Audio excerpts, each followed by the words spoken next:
ធ្លាប់ស្រឡាំងប្រាជាងងឹតធម្មជាតិក្រៀមស្វិតបាត់បង់សម្រស់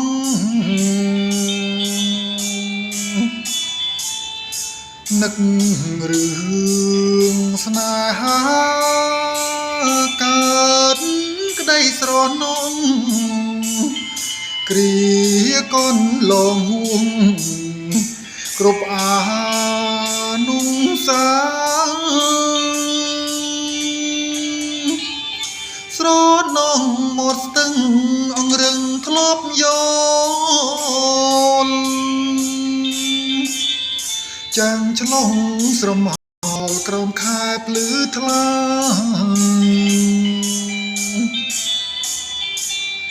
ស្រណងសំដីស្បត់ស្បែសច្ចាថាស្មងស្នេហាលូគ្រាខ្សិនខ្សៃ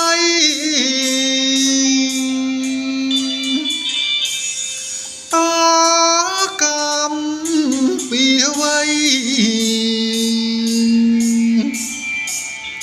នាងមកប្រឡាយឲ្យខ្ញុំខ្លោចផ្សាជីវិតអាប់អ៊ូព្រោះរឿងស្នេហាឥឡូវសង្សារមានថ្មីចោលខ្ញុំ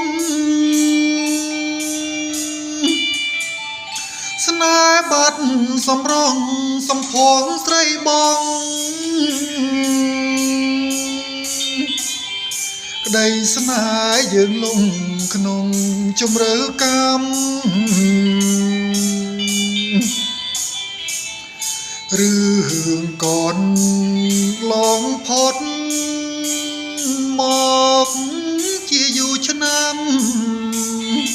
ហើយចង់ទ្រាំចាំជួបជាតិក្រោយ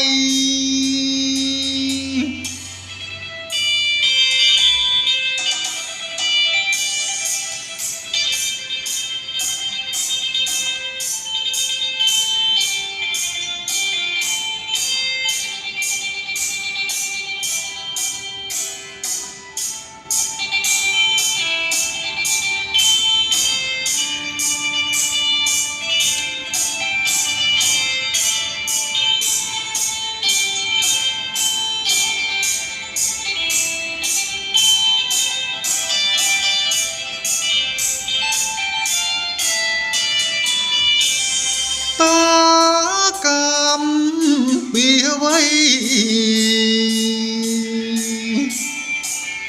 នាងមកប្រឡាយឲ្យខ្ញុំខ្លោចផ្សា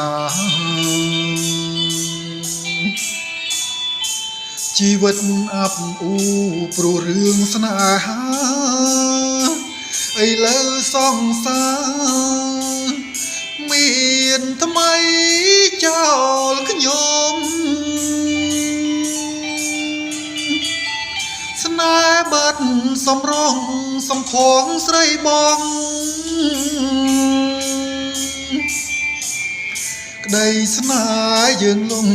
ក្នុងជំរឿកម្មរឿងកូនឡងផុតមកជាយូរឆ្នាំហើយចង់ទ្រាំចាំជួបជាតិក្រោយ